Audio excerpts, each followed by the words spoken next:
దీనికి ఏం చేస్తావమ్మా?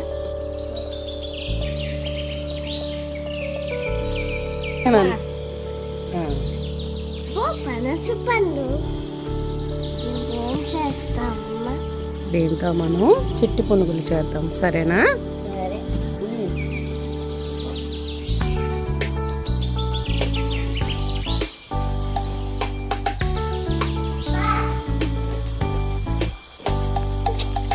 నమస్తే అండి. ఈరోజు అయితే మనం పనస పునుగులతో అద్భుతమైనటువంటి ఒక వంటకాన్ని చేద్దాం.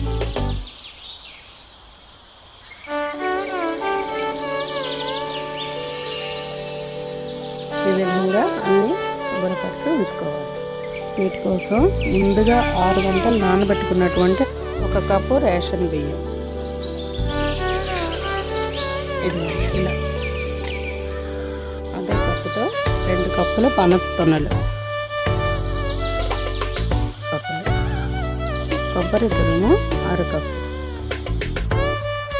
అలాగే బెల్లం 6 కప్పు, 10-12 యాలకులు, సరిపడా ఉప్పు వేసుకుని మిక్సీలో కానీ గ్రైండర్లో కానీ ఈ మెత్తని పేస్ట్లా అయితే చేసుకోవాలి.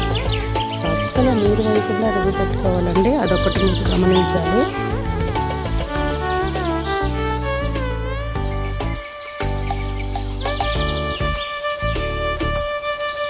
చూడండి ఎలా పైకి తేలుతున్నాయో. ఈ విధంగా బంగారు వర్ణం వచ్చేటంత వరకు మనమైతే వేయించుకోవాలి.